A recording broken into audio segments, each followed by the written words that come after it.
Habría que lavar no solo el piso, la memoria. Habría que quitarle los ojos a los que vimos, asesinar también a los deudos, que nadie llore, que no haya más testigos, pero la sangre echa raíces y crece como un árbol en el tiempo. La sangre en el cemento, en las paredes, en una enredadera nos salpica, nos moja de vergüenza, de vergüenza, de vergüenza. Jaime Sabines, fragmento de Tlatelolco 68. El 2 de octubre es más que una fecha para recordar. Es uno de los tantos símbolos de la represión, corrupción e intolerancia de los gobiernos mexicanos. Es un símbolo que tendría que llenarnos de vergüenza, pero también es el símbolo de la rebeldía de una generación, de su valentía, de su conciencia social manifestada en las calles y en las plazas. Es un símbolo que tendría que llenarnos de orgullo. El 2 de octubre de 1968 fue el movimiento que marcó a una generación, a mi generación, porque fue uno de esos momentos históricos en los que si no decidías estar en contra del régimen, te convertías en su cómplice, porque ese 2 de octubre fue posible gracias a la complicidad de las instituciones y de todos los que guardaron silencio por la falta de contrapesos a una presidencia intransigente, represora, totalitaria, por el silencio de algunos medios de comunicación y por los aplausos de otros, por las fuerzas de seguridad, civiles y militares, que ese día traicionaron al pueblo mexicano, y por un sistema de justicia que 50 años después aún no ha hecho justicia. La matanza de Tlatelolco se manifiesta vigente, no solo como una fecha simbólica, no solo como un suceso que no debemos olvidar, sino como una realidad que se repite todos los días y que sigue cobrando la vida de cientos, miles de mexicanos.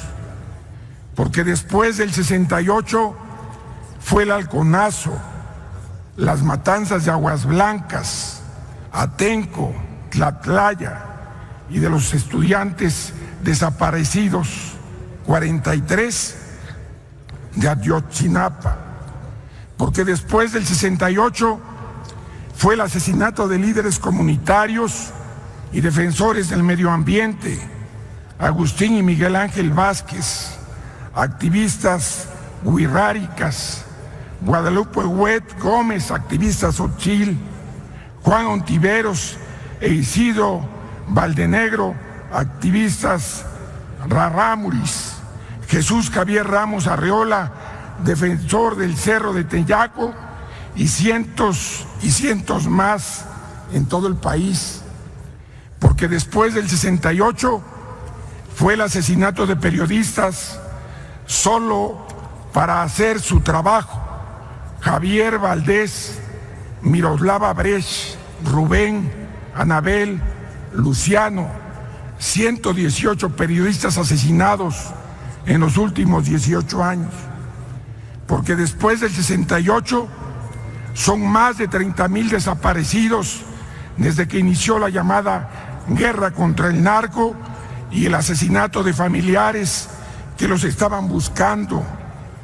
Maricela Escobedo, Don Nepo, Sandra Luz Hernández, Bernardo Carreto, Doña Connie.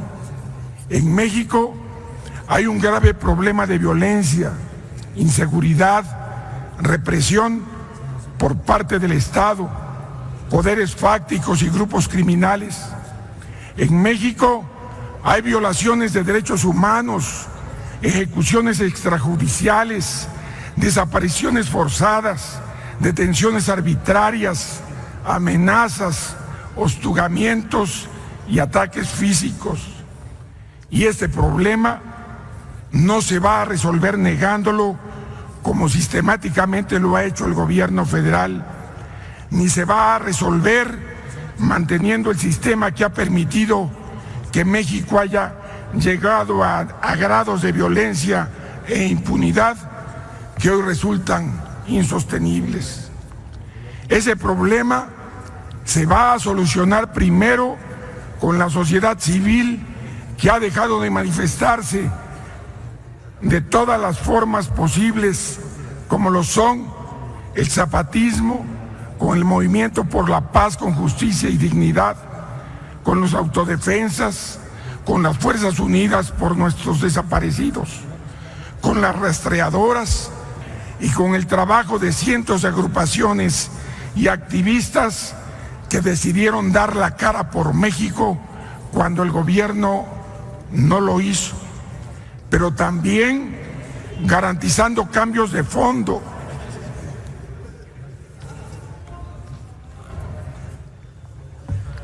Cumpliendo con el compromiso de darle a México seguridad sin guerra, abrogando la Ley de Seguridad Interior que el oficialismo convirtió en una ley golpista, y garantizando la existencia de un fiscal verdaderamente autónomo, garantizando la autonomía del Poder Judicial, en que nunca más las instituciones sean utilizados de forma facciosa por el presidente en turno.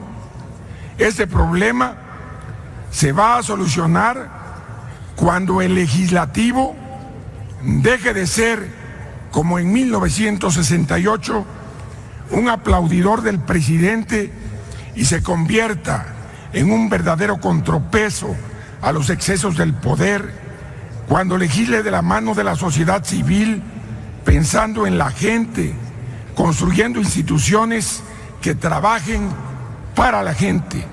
Hoy, 2 de octubre, a medio siglo del brutal ataque del Estado en contra de los estudiantes, tenemos que entender que México no necesita más efemérides ni monumentos, necesita verdad, necesita justicia, necesita que nunca más el Estado use su fuerza en contra de la sociedad. Necesita que todos los que tenemos una responsabilidad pública, como los aquí reunidos, honremos nuestra palabra y hagamos realidad el cambio con el que nos comprometimos. Por ello, solo así rendiremos homenaje verdadero al movimiento estudiantil de 1968. Gracias, presidente.